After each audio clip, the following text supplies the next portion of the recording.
চাল ভালো হয়েছে। ধান কুটিয়ে তো বাড়ি এলাম। বৌমা সকালে আমার সঙ্গে গেল, ভালো ধান কুটিয়ে বাড়ি এলাম, এসে তারপরে বলছে শরীরটা ভালো লাগছে না মা।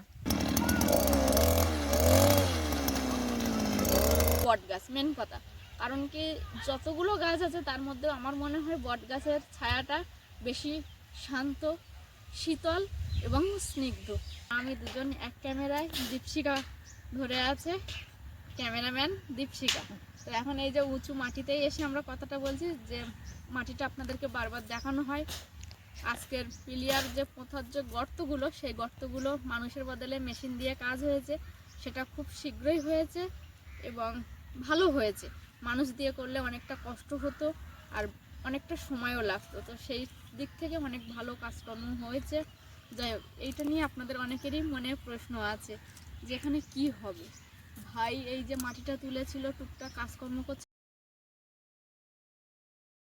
নমস্কার, সাথী বিপ্লব ব্লগে আর একটা নতুন পর্বে সবাইকে স্বাগত।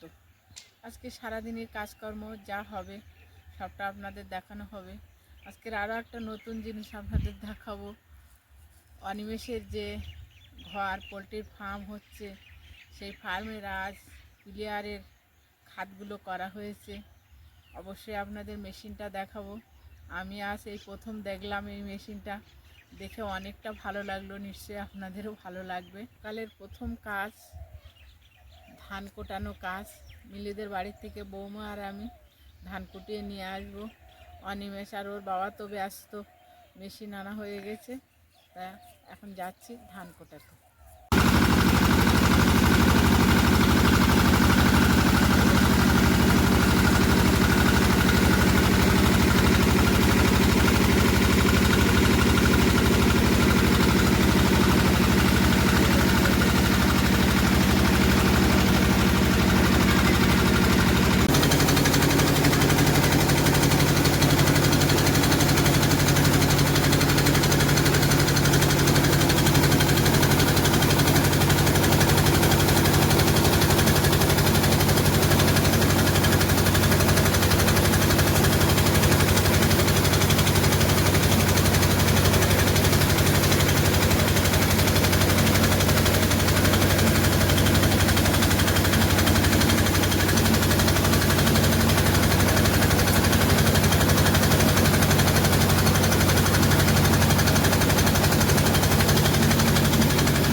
চাল ভালো হয়েছে? কি জানো, তুমি দেখে বলবে এখন কেমন হয়েছে। যাও তাহলে।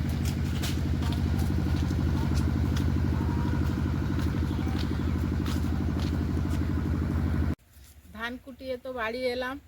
বৌমা সকালে আমার সঙ্গে গেল, ভালো ধান কুটিয়ে বাড়ি এলাম, এসে তারপরে বলছে শরীরটা ভালো লাগছে না মা।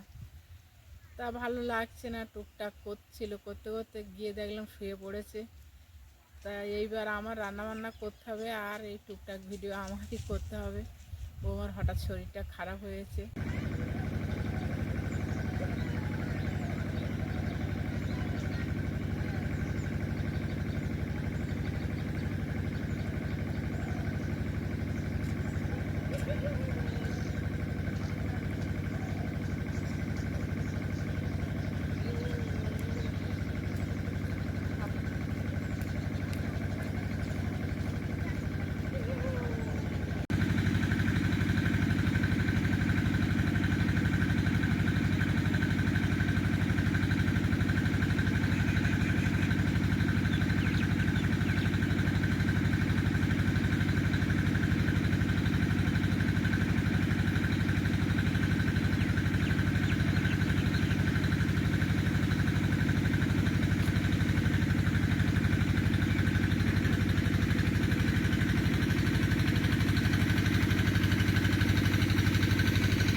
এবার যে মেশিনে খাতটা করা হয়েছে ক্লিয়ারের জন্য, সেই জায়গায় যাই, আপনাদের সেটা দেখাই।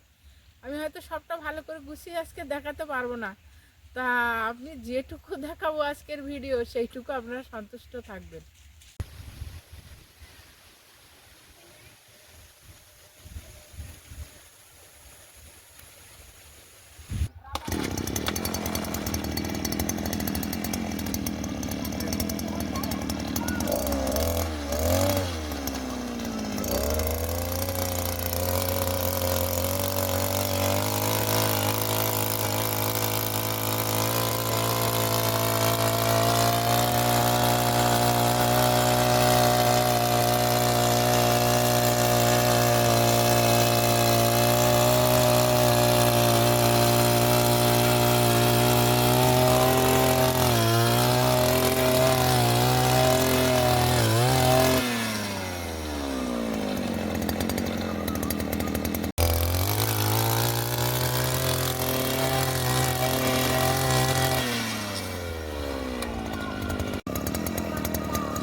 প্রিয় দর্শক বন্ধু, মেশিনটা তো আপনাদের দেখালাম, আমিও আজ নতুন দেখলাম।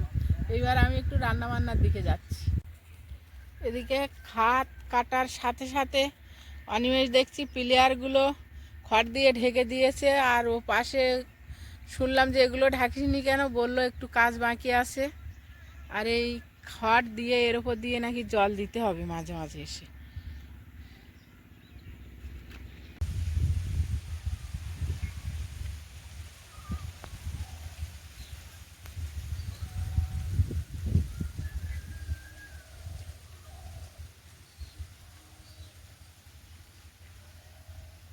তিরিশ নম্বর যেটা, সেটা এখনো বাকি আছে, পিলারটা ঢালা হয়নি। আর বাদ বাকি যতগুলো পিলার সব ছোট, মানে বড়োর তুলনায় একটু ছোট। তো সব মিলিয়ে এটাই আপাতত চলছে। আর যেহেতু এইটা অনেকটা বড় কাজ, সবার উপরেই, মা বাবা, আমরা বাড়িতে পাঁচজনের উপরেই একটা সবসময় টেনশন কাজ করে, কি হচ্ছে, ঠিক হচ্ছে তো, সময়ের মধ্যে সব কিছু করে উঠতে পারবো তো। তো সব রকম মিলিয়ে আপনারা যেভাবে ভালোবাসা দিচ্ছেন বা যে পজিটিভলি কমেন্টগুলো আপনারা করছেন, সত্যি সত্যি এগুলো আমাদের অনেক বড় পাওয়া। আর এই পাওয়াগুলো থেকেই আগামী দিনে শক্তি পাচ্ছি যে ঠিক আছে, চলো সব কিছু হয়তো ঠিক হবে, এখন যা আছে তার থেকে আরও ভালো কিছু করব, এই আশাই করছি। তাই তো মা, কি বলছো? হ্যাঁ হ্যাঁ, ওই আশাই তো করছি। দর্শকদের মূল্যবান মন্তব্য কমেন্ট বক্সে রেখে যাবেন, আমরা খুশি হব।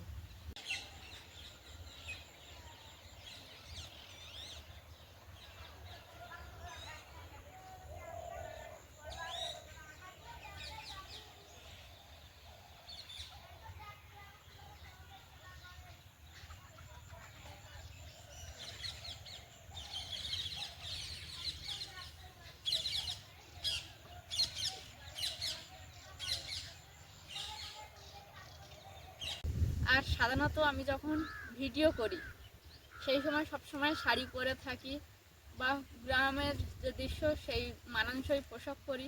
আজকে শরীরটা একদমই ভালো ছিল না, তারপরেও ভাবলাম না কিছু তো একটা করতে হবে, তাই এই ড্রেসটাই আজকে পরেছি।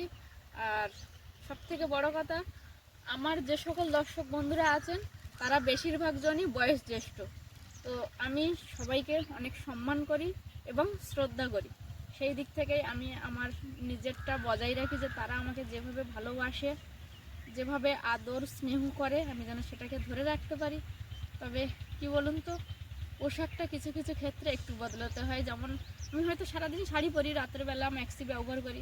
তো আজকে শরীরটা ভালো ছিল না বলে শাড়িটা ছেড়ে ম্যাক্সিটা পরেছিলাম, তো সেই অবস্থায় ভিডিও করছি। এটা একদমই অপ্রস্তুতের মতো, আমি উঠছিলাম না, শুয়েই ছিলাম। তাও মা বললো চলো একটু তো কিছু বলো, একটু কিছু করো, না হলে কী হবে, তুমি কালকের কি পোস্ট করবে। তো আগামী দিনের পরিকল্পনা যেমন চলছে ভাইয়ের পোলট্রি ফার্ম, তেমন প্রতিদিনই ভিডিও করার পরিকল্পনা মার আর আমার দুজনার থাকে। কালকে সকালে উঠে কি করব, কি দেখাবো, কি বানাবো, সেই সবগুলো। তার মধ্যে একটু চেষ্টা করি আমাদের এই যে বাড়ি ছাড়া চারিদিকের যে গ্রাম্য পরিবেশ সেটাও একটু দেখানোর চেষ্টা করি। জানি না হয়তো সবটা বিপ্লব বাবুর মতো পেরে উঠি না, তবু হাজার ব্যস্ততার মধ্যে দিয়ে আপনাদের এত ভালোবাসা আদর স্নেহ পাওয়ার পরে সেই টানটা চলেই আসে যে কিছু না কিছু একটু দেখাবো। তো আজকের একদমই কিছু দেখাতে পারিনি। সবার আগে মনের মধ্যে একটা মানসিক টেনশন কাজ করছে, যেহেতু বিপ্লব বাবু বাড়ি নেই, তারপরে ভাই এত বড় একটা কাজ করছে, যতদিন না কাজটা শেষ হবে একটা টেনশনের মধ্যে দিয়ে আমরা সবাই যাচ্ছি। আরেকটা কথা, যেটা আমি আগেরও একটা ভিডিওতে বলেছি, আমার সকল দর্শক বন্ধু যে কমেন্টগুলো করেন তার যথোপযুক্ত উত্তর আমি দিতে পারছি না। তার একটাই কারণ হচ্ছে, যখন মন না ভালো থাকবে তখন কি আর কিছুই ভালো লাগবে। তবুও চেষ্টা করছি যে নিজেকে ভালো রেখে ভালোভাবে ভিডিও প্রেজেন্ট করার। সব সময় হয়তো হয়ে উঠছে না, তারপরেও আপনাদের ভালোবাসা পাচ্ছি। আর হ্যাঁ, এটা আমি খুব মেনটেন করি যে আমাকে যদি কেউ বলে সাথে তুমি ভালো আছো, তার পরিপ্রেক্ষিতে হ্যাঁ আমি ভালো আছি, আপনি কেমন আছেন, এইটুখানি কথা যেন আমি লিখতে পারি, সেটা আমি আশা রাখি। তার কারণ যখন আমি কাউকে জিজ্ঞাসা করব, সে যদি মুখ ঘুরিয়ে চলে যায় তবে সেখানে আমার ভালো লাগবে না। না, যখন একদিন জিজ্ঞাসা করবো, দুদিন জিজ্ঞাসা করবো, তিন দিনের দিন কোথাও গিয়ে তো আমার খারাপ লাগবে। তো আমি কিছুটা নিজের দিক থেকেও বিচার করি যে হ্যাঁ, আমাকে যে এত উৎসাহ দিচ্ছে, ওই যে কমেন্ট বক্সে আসা এক লাইন, দু লাইন বা 4 লাইনের, ওটা শুধু লেখা না, ওটা আমাদের ভিডিও বানানোর উৎসাহ, আশীর্বাদ, ভালোবাসা সব কিছু পাই। যেটাই ভাবি যে আমার হাজার ব্যস্ততার মধ্যে থেকে এইগুলো যথোপযুক্ত উত্তর দেওয়া উচিত। এটা আমার ব্যক্তিগত মন্তব্য সম্পূর্ণটাই, কিন্তু কয়েকদিন ধরে পাচ্ছি না। একটু পরিবেশ পরিস্থিতি, বাড়ির দিকে সব রকম চাপ আছে, বাবা মার বয়স হয়েছে, তাছাড়াও বট গাছ মেন কথা। কারণ কি যতগুলো গাছ আছে তার মধ্যে আমার মনে হয় বট গাছের ছায়াটা বেশি শান্ত, শীতল এবং স্নিগ্ধ। তো সেটাই হচ্ছে আমাদের বাবা মা। বাবা মার কাছে গেলে সব রকম কিছু ভুলে থাকা যায় আর কি। কোনো রকম টেনশন হচ্ছে, মা এই বিষয়টা টেনশন হচ্ছে, তো সেখানে বলেও যেন অনেকটা হালকা হওয়া যায়। তাই যাই হোক, আপনারা যেমন আমাদের তিনজনকে আশীর্বাদ করছেন, ভাই, বিপ্লব বাবু আমাকে, সেই সঙ্গে সঙ্গে বাবা মা শারীরিক সুস্থতাটাও একটু কামনা করবেন। আমরা চিকিৎসাপত্র কন্টিনিউ করছি, চেষ্টা করছি আরও ভালো কি করে রাখা যায় ওনাদের, আরও ভালো কিভাবে ট্রিটমেন্ট হয়, সব রকমভাবে চেষ্টা করছি। এবার কি হয়, মা বাবা একটা সময় প্রচণ্ড খাটাখাটনি করেছে, তার ফলস্বরূপ কিছু একটা শরীরের ঘাটতি পড়ে আছে, সেটা আমরা পূরণ করতে পারছি না। আর সেটা সম্ভবও না এই বয়সে এসে। মা বাবার যেটা মেন প্রবলেম, জয়েন্টের যে হাড়গুলো ওগুলো আস্তে আস্তে ছেড়ে যাচ্ছে, গ্যাপ তৈরি হয়ে যাচ্ছে, যেটাতে ওনাদের বেশি অসুবিধা হচ্ছে। তো আজকের ভিডিওটা এইসব কথাবার্তা বলে আমিও কিছুটা আপনাদের সঙ্গে শেয়ার করতে পেরে নিজের মনটা হালকা করলাম। কারণ আমি এটা সবসময় ভেবে থাকি যে নিজের মনের মধ্যে যদি কিছু থাকে সেটাকে চেপে রাখার চেষ্টা করলে মন খারাপ থাকে, কোনো কিছুই ভালো লাগে না। তাই সাধারণত এরকম ভিডিও আমরা বানাই না, তবু আজকের অনেকটা কথায় কথায় আমি আপনাদের কাছে শেয়ার করলাম। এটার অন্য কোনো কিছুই না, জাস্ট আমার নিজের মনটাকে ফ্রি করার জন্য, যেন আগামী দিনে আবার এই আমার হাসি মুখটা যেমন আপনারা দেখেন, আমি যেন সেই হাসি মুখ নিয়ে আপনাদের সঙ্গে আবারও ভিডিও শেয়ার করি। আর এই সাথী বিপ্লব ব্লগটা শুধু আমাদের পাঁচজন, অর্থাৎ বিপ্লব বাবু, বাবা, মা, অনিমেষ, সাথী, এদের নয়, এটা হচ্ছে আমাদের সাথী বিপ্লব ব্লগ হয়ে গেছে, আপনার আমার সকলেরই। কারণ আপনারা যদি একে একে যোগ না দিতেন তাহলে হয়তো এই সাথী বিপ্লব ব্লগ এত দূর যেত না। তাই সবসময় আপনাদের আশীর্বাদ ও ভালোবাসা আমরা প্রার্থনা করি।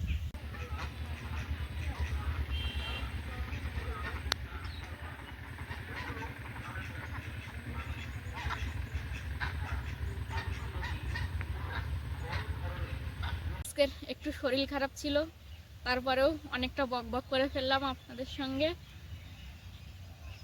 বকবক করেছি, হয়তো অনেকের মনে হবে, আবার অনেকে অনেক ভালোবাসা দেবেন আমি জানি।